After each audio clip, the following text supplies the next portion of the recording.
the week before that, I'm pretty sure I mentioned that I was going to be having surgery, which I had this Monday earlier this week for cataracts in my left eye.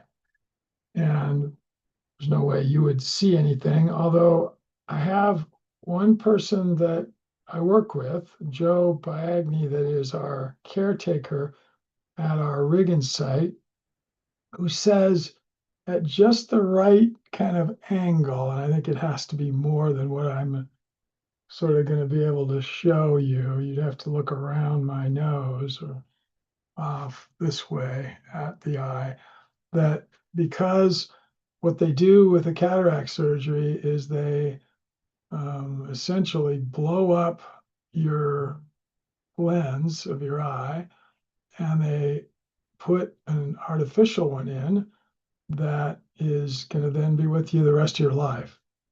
And they've come so far in terms of having all kinds of different options that you can choose from in terms of what those lenses can do. And I've been learning a lot more about my eyes over the last month or so than I had really probably ever thought I'd learn. And one of the things is I chose a lens that is called an LAL, and that stands for light activated lens. And what that means is for the next 6 weeks after the lenses are installed, and by the way, this one, my right one, we'll have surgery on it this upcoming Monday. So I'm having the surgeries a week apart. I was kind of a mess on Tuesday this week, but yesterday was fine, and today is great. And again, it's very hard to get used to not wearing glasses. But it is so amazing how clear things are, and I'll get to that in just a minute. Um, but as I said, I've learned a lot, and one of the choices was the kind of lens. So I chose this LAL, which means that anytime within the first 6 weeks after the surgeries, um, they will be able to modify the shape of the eye of the lens to where it will allow my vision to correct in a different manner. So if I want to have more clear distance vision, they can do that. If I want to have more clear reading vision or a mix of the two, they can do that. And they do it by literally just having me come into the office. They put a patch over the other eye that they're not working on. And for 60 to 90 seconds, they subject my eye when I'm sitting with in front of a machine that's just like the machines. It looks like the machines that you use when they do your eye tests to determine what different, how good your vision is and what issues you have and so on. And so they put you in front of this machine. They put this little burst of light into your eye, and it changes the configuration of the lens, which is really cool. And one of the biggest things it does is deals with stigmatism. And I didn't really know what stigmatism was until this process began. And I'm not sure I can explain it completely right now, but it basically is an unevenness of the surface of your eyeball, of your lens, which then causes there to be differences around the corner, the edge of your lens. By the way, your lens is about the size of your iris, if not just a little bit bigger. And then the rest of your eyeball doesn't have the lens on it. And the reason that you can know how big it is when they dilate your eyes, when you have these artificial lenses, um, you see a halo, and that halo is the same size as the lens is in terms of the relative size in your eye. So it's just a little bit, well, almost identical to the size of a soft contact lens, an extended life contact lens. The other thing I needed to get used to doing is I have a really bad habit of when I'm doing sort of a monologue and I'm not thinking about looking at a camera, which right now I am thinking, and the camera's lower than I'd like it to be. So I'm looking directly at it, and I am looking up more here because I'm looking at the screen. Is to not squint or sort of almost close my eyes. And a lot of people do that, but I kind of lose track of it when I really get involved in a monologue or a discussion of a single topic. So anyway, it is fun and different and interesting.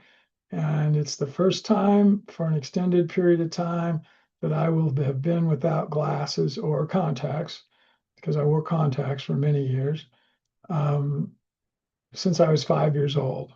So that's been a long time. And it's going to be so cool not have to wear glasses. Now, right now, I do wear them, and I guess I don't have a pair of what they gave me in the office here. I'm looking around for it. I thought I had a pair, because I can't let my eyes get subjected to natural light. So I have a window in my office, and there is natural light coming there, but it's not coming in through that window. The window has UV protection on it, but these glasses are UV protectants. So, and I have clear ones and I have shaded ones like a sunglass, or they are sunglasses. And until about 6 weeks from after the surgery, I'll wear those, and that's what keeps the eye malleable, so that it can be affected by these light adjusted sessions to cause you to change and tweak the vision that you have. So it's pretty cool. I'm very excited about it. Anyway, so that's happened. I mentioned I was at the Brownfield Conference in Chicago, Illinois, at the McCormick Center a week ago. I was there a week ago yesterday and today.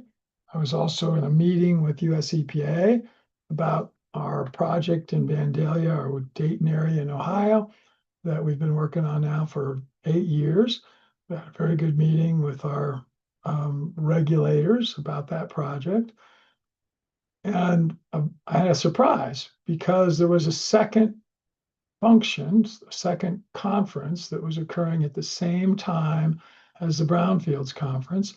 And to a certain extent, the two conferences were interrelated because they shared the same exhibit hall, which is really smart, because many times you have to rent exhibit halls for conferences that you're attending, or if you're an organizer, you're on the group that's putting the conference on, that are too big for what you have in terms of numbers of booths and size. So you end up paying more than you need to. And in this case, this room that was going to be used for the brownfields probably was going to be as much as 40% bigger than it needed to be. But they shared it with this other conference, which was about photovoltaics in agricultural settings. So it was called the Agri-Voltaic Conference. And I know Alicia will do research for us out there. And so maybe she can look that up. It was also called the Solar Farm Conference. So those were the two names they used for it. And there were probably at least as many vendors that were there for that one as there were for the Brownfields conference. And the two interrelate really well because a lot of places that you might be thinking about doing a solar voltaic farm might be a place where there was contaminated soils or a brownfield type of a site. So just quickly so that you understand what both those terms mean, I have mentioned them before, but I'll just describe them a little more now. The word brownfield is used different in the United States than it's used in other places in the world. In the United States, it's a relatively new word. It was actually invented by one of my partners. I'm sure a lot of people were thinking of using it at the same time, but the first person that put it sort of out in the public press was Tom Darden, and and it was intended to mean a property that was tainted by some kind of environmental issue. So it could be, a piece of just land, a piece of land with buildings on it, some water, a lake, a stream, a river, a pond, a combination of all those. So that was what has been used, and that's what most people in the US, when they hear that term, will think about as being a brownfield. In the rest of the world, and Europe in particular, that's not what brownfield means. A brownfield is a site that has buildings on it that is built over the top of where there were previously buildings. So most of the older cities, towns, villages are almost entirely brownfields. All of their surfaces, because in cases like London, Paris, Rome, you name the big cities in Europe, there have been multiple tiers over the years of buildings built where others were. And it could be that when the building was replaced by one that on the same location, that they tore the other one all the way to the ground, and there wasn't really any rubble or anything left. But in most cases, there was. And so in many cities in Europe, the current buildings are built 10 to 15 feet higher on the land than what the ground level would have been 1,000 years ago or something, and many buildings before it. So in Europe, the word brownfield has nothing to do with environmental contamination. It just has to do with the fact that it's a place where there previously were buildings and there are now buildings built on top of it. So a field, and a bare field where the first dwelling or the first building is built on is not a brownfield, that's a green field. And that's what the difference between those two words that are used in Europe. We don't even use the word greenfield very often here in the US. So anyway, a solar voltaic field could easily fit either one of those criteria because they could be placed, photovoltaic panels, PV panels could be placed on a bare piece of ground that never's had any kind of buildings on it, or they can be placed on buildings themselves, on the roofs, on the sides of them. And clearly they could be placed in places where there's been environmental contamination to meet that definition. So it's pretty cool having the two conferences together at the same time. I got a chance to walk all over a portion of Chicago that I'd not been. I really had been a mile or so away from the McCormick Center, but I had not been to a conference that was right in it. I don't think ever. I actually been to other conferences, but they were at the conference centers of the Hyatt or a Marriott, a hotel, not at the major Chicago conference center. And it is huge. I've been to a couple of the different conference centers in New York and other cities all around the country, Cleveland, New Orleans, Houston, Dallas, Denver, Los Angeles, San Francisco, Seattle, Portland. None of them are this big. This McCormick Center is a huge, really group of buildings, multiple buildings attached by walking bridges above the streets, and so they're climate controlled throughout the entirety of the structures. So I think I'll pause there for a second and see if there are any questions or comments about some of those topics that we just brought up.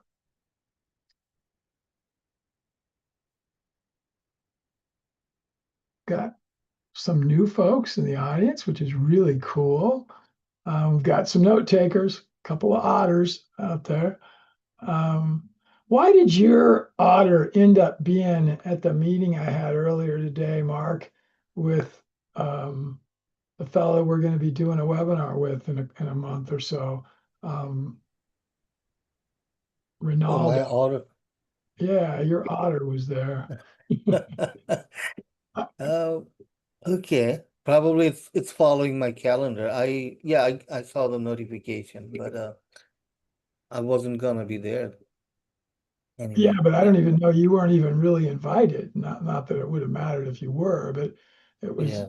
and I don't even think Arib, I think he knew he wasn't going to be there. But anyway, it's just weird. I didn't know why you were there. Yeah. Um, let's see. So that takes us up to again uh, Monday when I have my surgery. Kind of prepped late in the day Sunday. We did do something very cool that I have mentioned, and I'm going to actually look for it because I can't imagine there are not yet videos of it, and we're going to have a little fun. And if there's a video of this, we're going to look at it.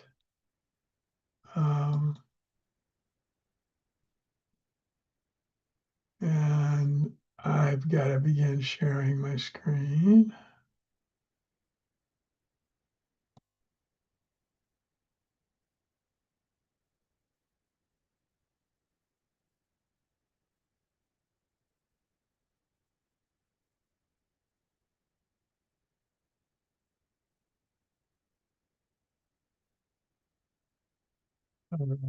This one.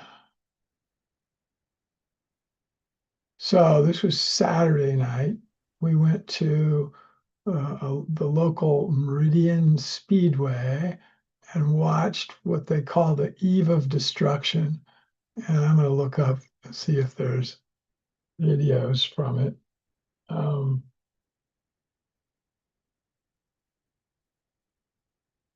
And there's a website called Brownfields, uh, go brownfields.org.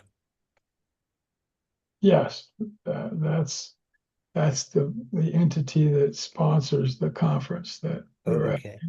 If you've pulled that up, Mark, we can look at it in just a little Yeah. bit. Here we go. All right. Well, here is one that occurred in 2022. So they do two of these a year.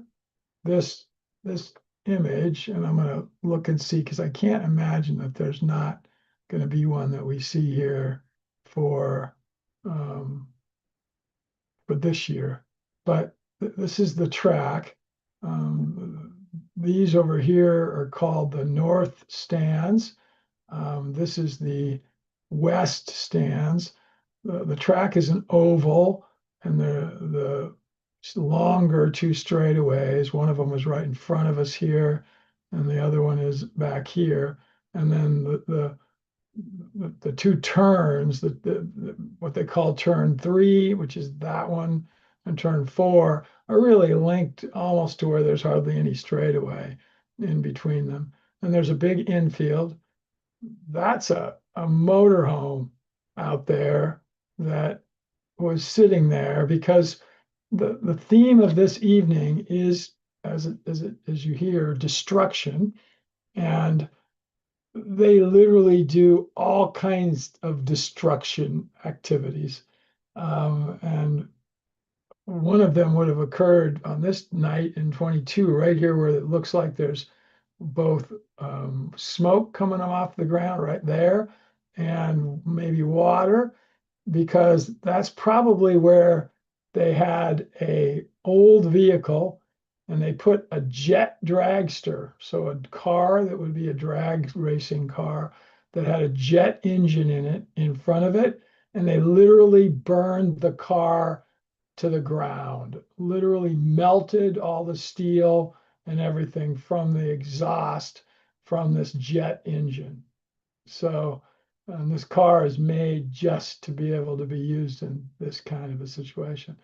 This is a race that is a standard auto race going on here, has nothing to do with destruction. Matter of fact, these guys are trying to avoid, and this is a short, so just playing back and forth. I'll actually look for the actual video that shows the some of this, and just as I scroll down the page. But um, they sprinkle some actual car races into all these different kinds of events that are destruction. And most of them are actually surprises to people in the audience, unless you've been there before. And we have not. So these were total surprises to us.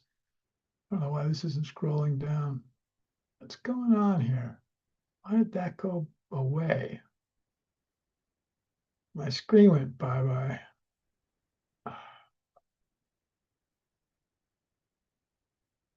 It's not scrolling down, which I'm not sure why.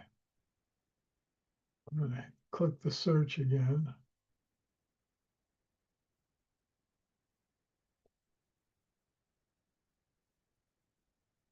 Because there should be a lot more on here, and I don't know why this page isn't scrolling at all. My camera's off, my computer's stuck for whatever reason. It's not scrolling. Too bad. I don't know whether I haven't used up all my resources. Don't know why this isn't moving. Well,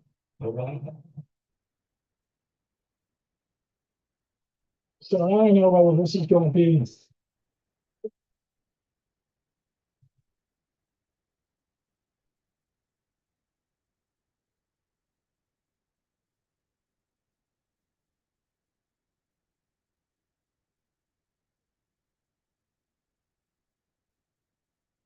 So this is called,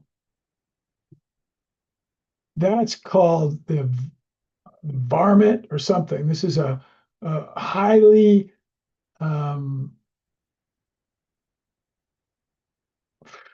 what would be the right word? There's no windows in it. It's been modified dramatically, and fortified would be the right word.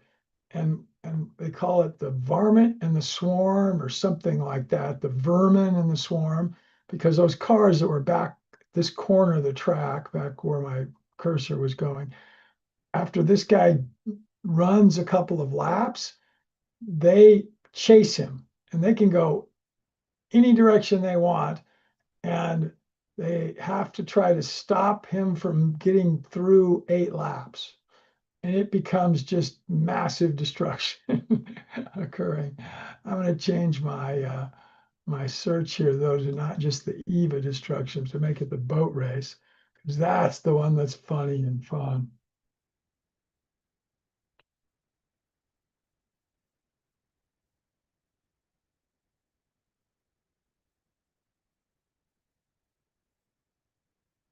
I don't know why my page isn't scrolling at all. It's just stuck. I wonder why that is, Mark. Why wouldn't this scroll? Try clicking on the There's no, sidebar cage. there's no sidebar. That's why I Oh, thought I had tried. There's no sidebar over here to scroll okay. with. Now let's click on Ah, this and see if I really. So if I turned off it, So that's I didn't mean to do that. Crap. That's what it's taking me down. so yeah, you clicked into the ad. I wanted to click the skip. tomorrow, Right. I would need to double my support tapes. Escape. So here it is. People pull boats with their vehicles, and the idea is to smash. This was actually the other night. I recognized this. This was this was on the night we went. Okay, so they're pulling boats. Wow. Isn't that crazy? Yes.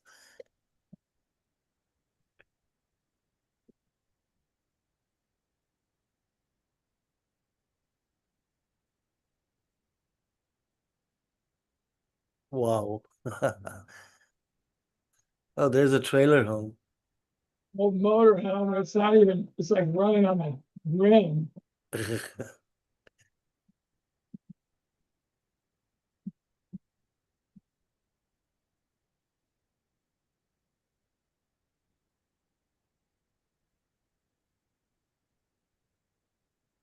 So as soon as your boat comes off your vehicle, you're out. Oh. And they can only run in one direction, so you can't go the other way. And you're not supposed to run into another vehicle. You can hit another boat with your vehicle, or you can hit boats with your boat.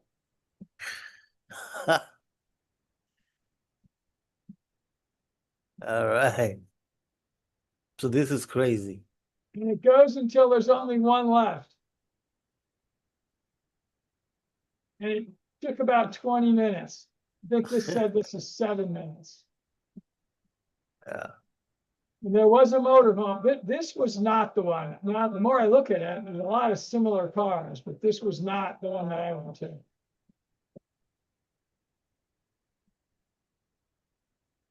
Yeah. Looks like they destroyed a lot of nice boats.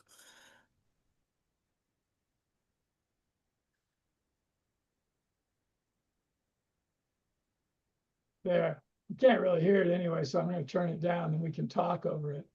Okay. So you're going to notice one of the vehicles here is pulling a jet ski. So you can put your boat on a trailer if you want, but they actually tow behind you on chains. So that guy, whoever lost that boat is out. So that boat that's just now just smashing there. And they tell you they move the audience away from the stands because those boats are splintering and going up into the Yes, audience. into the Um, audience. And you can see there's a boat just stuck behind the car. There's the car's just already stalled. Boom. But there was a little gray car. Oh, look at that guy. He flipped. So that did not happen. Nobody flipped on the night and they do have red flags and orange flags to just stop you. And they did stop it once, but it was only because there was a bunch of vehicles kind of tied up together in a corner. Anyway, this passenger car that was pulling a jet ski, that's why I thought it was the same race, because I think he's in this one here too. He's the one that won it because that little jet ski, nobody could hit it. And they cover the track before the race with water. So that's water all over the track. It's not raining. That just they pour it on the track. And they throw pumpkins out on it and all kinds of stuff. I mean, it's just crazy and hilarious. I mean, it's just constant laughing for 20 minutes. I mean, look at that boat. The guy's barely, and I don't even know how that motorhome's still running.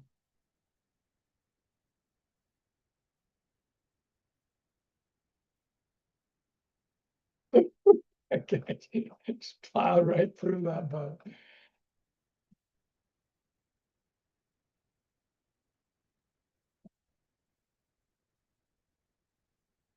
And they get kind of tied together at times.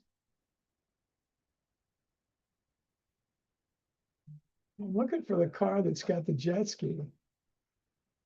He also drives kind of slow, so he goes slower than the others, and that helps him. I say him, there's a lot of women drivers. So that camera's obviously in somebody's car.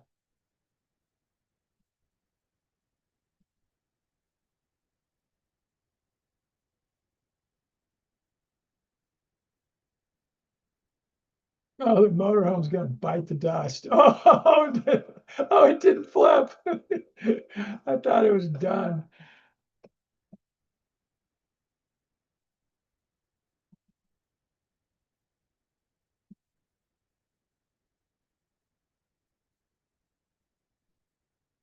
Anyway, that is the boat race of destruction. So that was Saturday night. And then, like I said, kind of took it easy on Sunday to get ready for this surgery. We'll stop this. Mark, why don't you share the screen and show what you found Okay. for the Brownfield conference? Right, I found the website. Um, so Anyway, anybody throws, oh, there we go. Somebody's throwing a pumpkin out there. Well, that was a watermelon, I think. You can take the screen whenever you want, Mark, or I'll stop sharing here. yeah, I'm already sharing mine. So There we go. And that's what it looks like right downtown Chicago. Those are the high rises near it. The McCormick Center is very modern. I don't know if they'll have a view of it down through the slides here.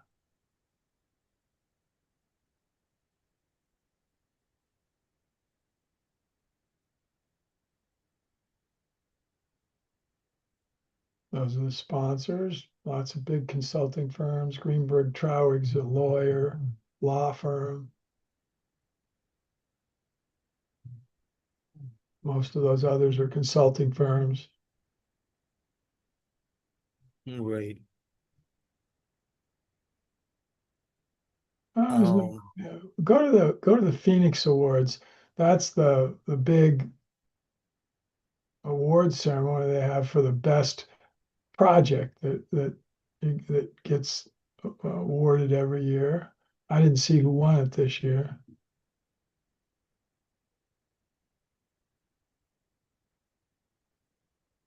I guess they didn't. This is just saying they're going to do it. It didn't say who the winner was.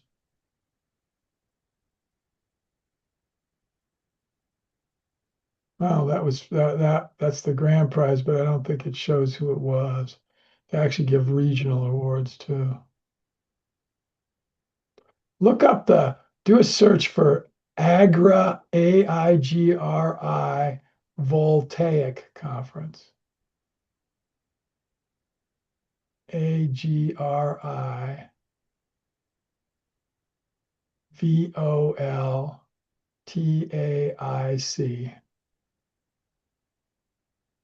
And well, that's not gonna, that's again, that's just the science of but look, put conference, yeah. 25. There's the 25.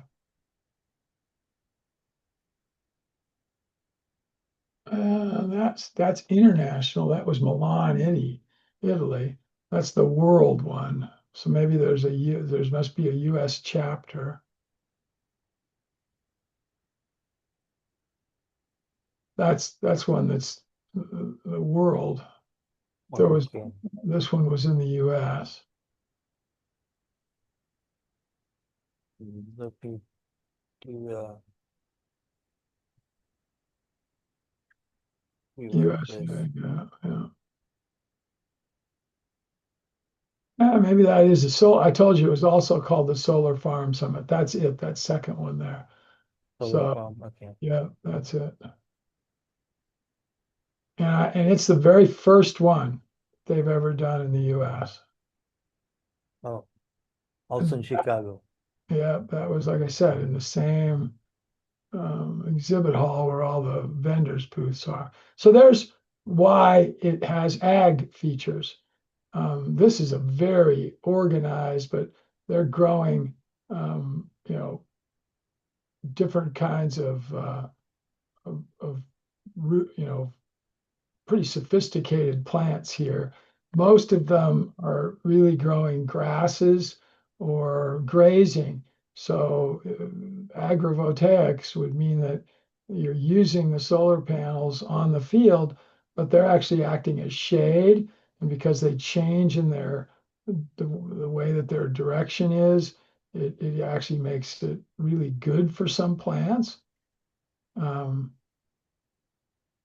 So these are actually small trees of some kind. Let's see if there's some other pictures of it.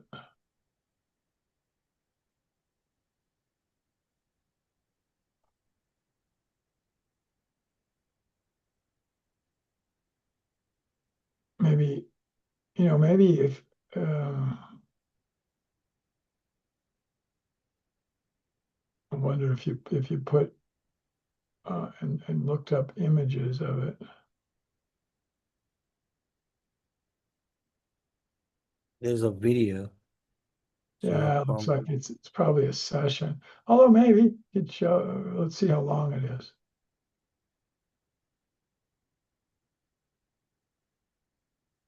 Not very long, 3 minutes.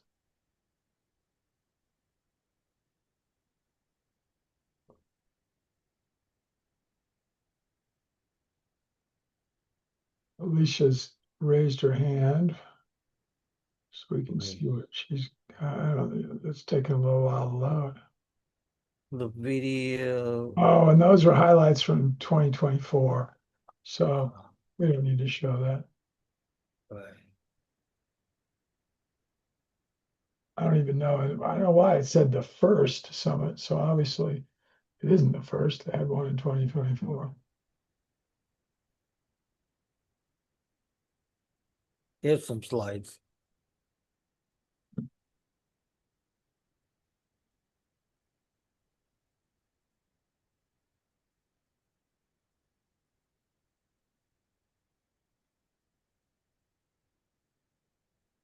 I don't think those were this year because those are a whole different look. The building doesn't look like that.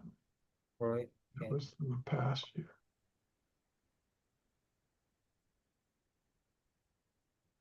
So I have had, and then last night, do another search here, Mark, look up the Caldwell,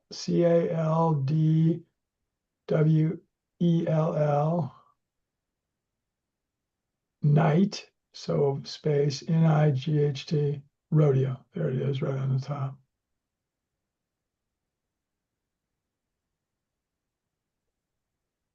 And I went to this last night. It is one of the largest rodeos in the world. It goes for 5 days. Yesterday was day 2. And it's outdoors in a big arena.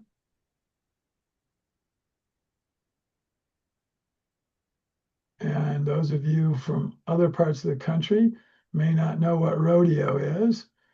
This is called bronc riding that you were just seeing. This is roping. It's called team roping. So it's 2 people roping and a team. That's barrel racing. So they're running those horses around. This is another bucking event on a horse, which is that looks like might be bareback. So the horse doesn't have a saddle on it. They're probably going to show a bull here pretty quick. Yeah, the other one was a bull. Oh, was He it they started with the bull? No, he came out with like the first one was a horse, then he came out on a bull. Yeah. The next, yeah, because he had horns. So yeah, this one is a Oh, horse. that was from last year because they just redid the announcer stand and it looks a little different than it looked here. There's a Yep. bull. Yep. I got there kind of all early, so I was able to get really great seats. And a good friend of mine is one of the announcers. And there's just sort of a picture of where it is. And Caldwell is a little town, not that little actually, but another suburb of Boise, right next to Nampa, which is the suburb that I live in. So it's about a 7-mile, 8-mile drive from my house.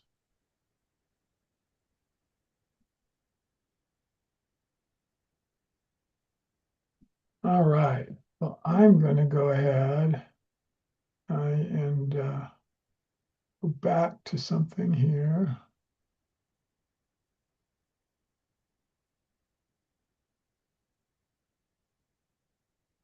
I'm not going to share my screen. I'm going to go look at something.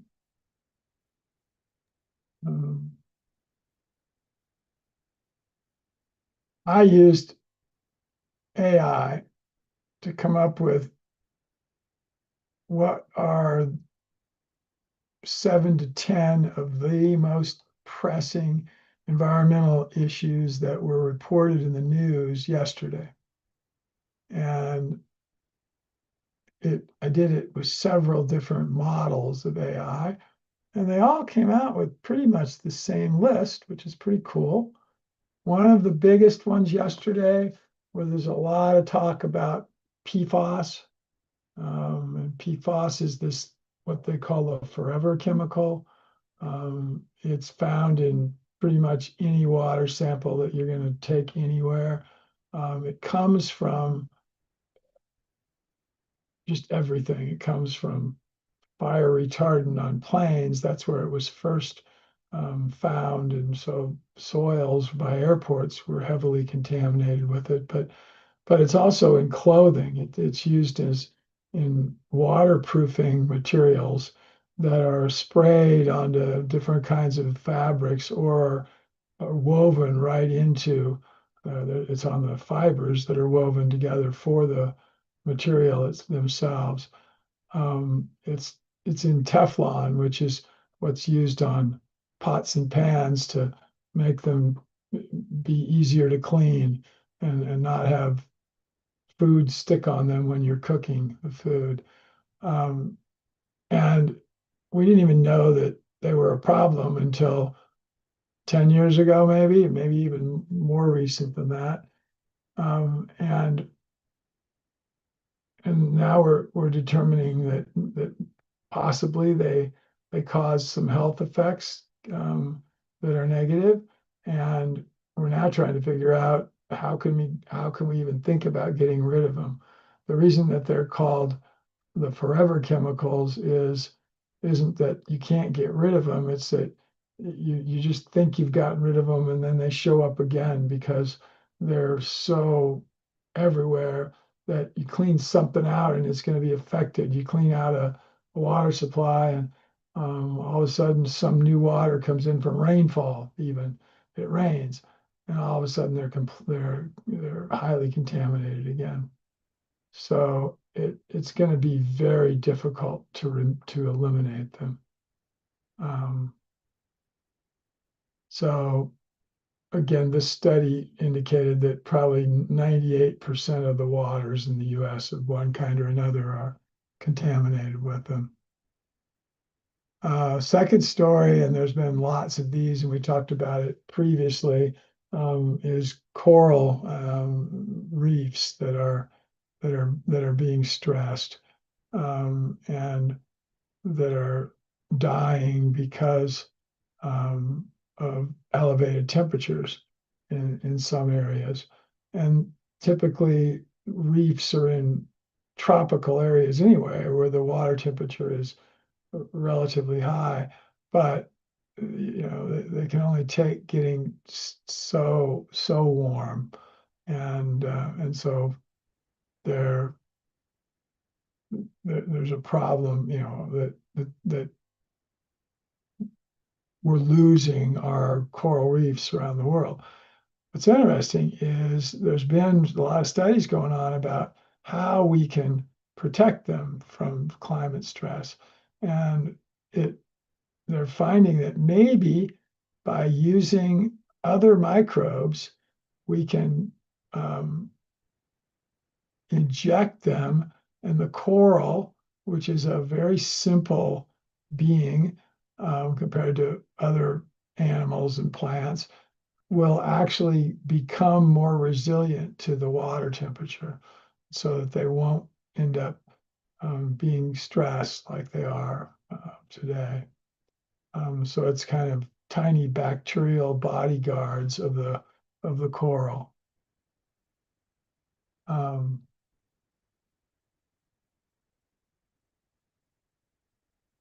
Wolves are more and more in the press in the United States because they're expanding in their range dramatically, very quickly.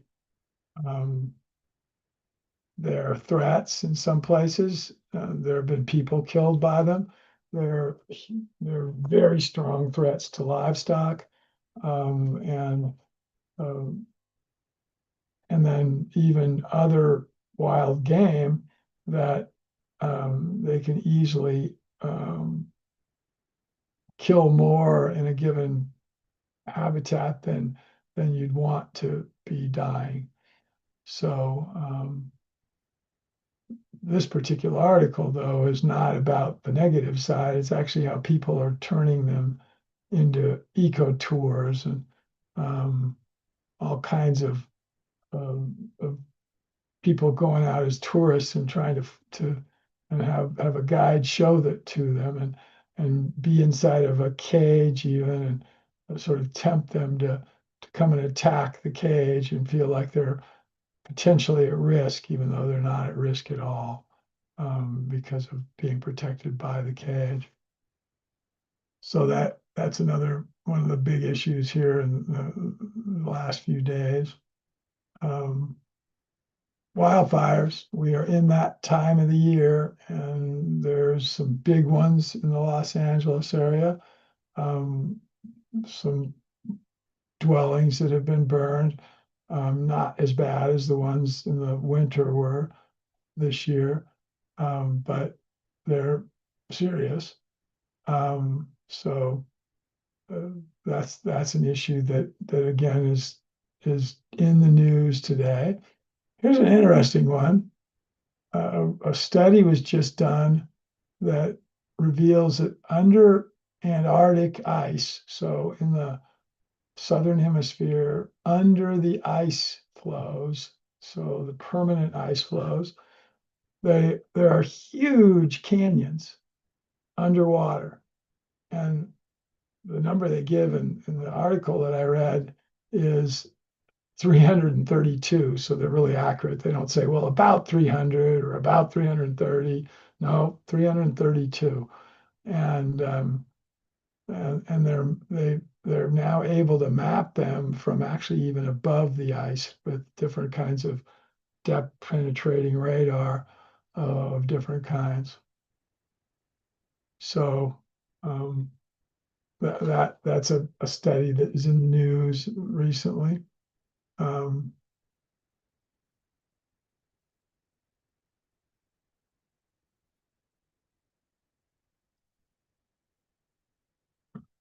then why I mentioned the wildfires. There's also a risk of a flooding at a place that I was recently. If you remember, on the Alaska trip, we went to Juneau, which is the capital of Washington, or excuse me, of Alaska. And there's a glacier just above upstream from Juneau on a river, and and there are little glacier lakes that form on the sides of the glacier where the melting is occurring. And one of them broke this year, and one broke last year also. Last year, they didn't predict it in advance, and there was some pretty surprised people that ended up with flooding. This year, they did predict it in advance, and it's actually supposed to be happening today and tomorrow. So I don't know of any of the outcomes of it, but they were worried that this one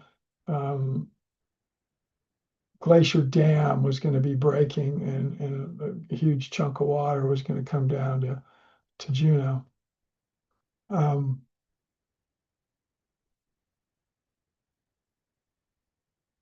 This is a new one to me, and that's it, that they're measuring temperatures in the Great Lakes in the United States now more, and they're finding a combination of more often places where there's spikes of temperature both down and up, to where they're a lot colder than they've been in the past in some places for a short period of time, days, maybe weeks at the most.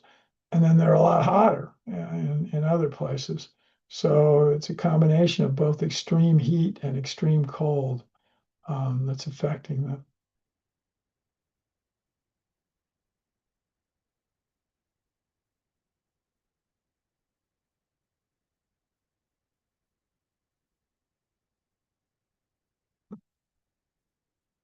Actually,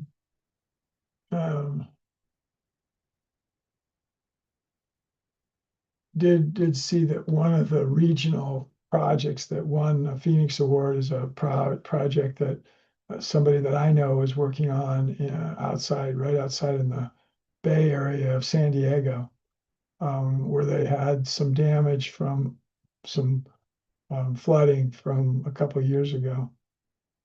So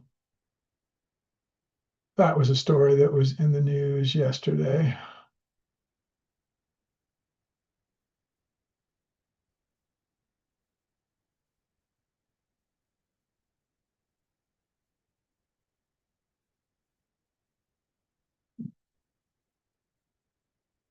All right.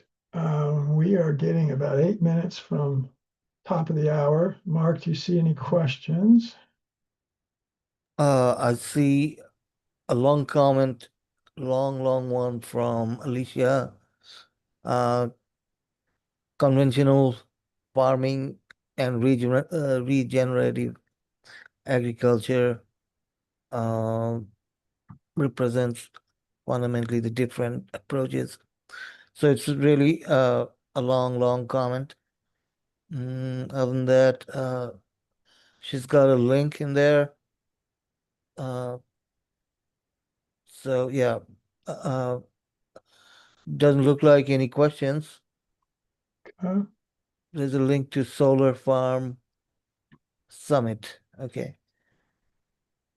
Yeah, Yep. that's what we went to. That's the link that you opened up. Right. We went there already. Yep, no more questions. Others are gone. Yeah, they leave it. You have it 42 after. Right. So yeah, I don't see any other questions.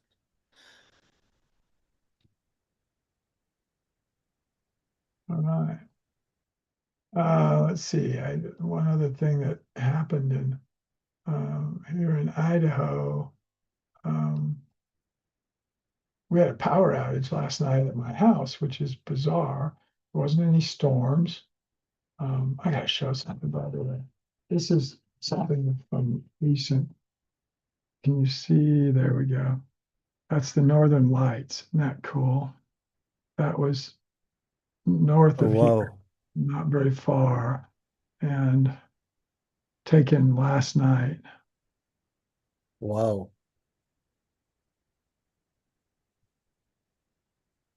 And that's in real time. That's how quick they would go across. That's not like a stop action of it. Time lapse. Yeah, Huh, time. right. That is amazing. Yeah. And that's the sun setting over, right in the middle of the picture there. Wow. Actually, it might be the sun coming up. Mm. No, I don't know. So we're not seeing it for long enough to know. Sure, bright star right there in the middle where the green just went through. Looks bright enough to be Venus. Okay.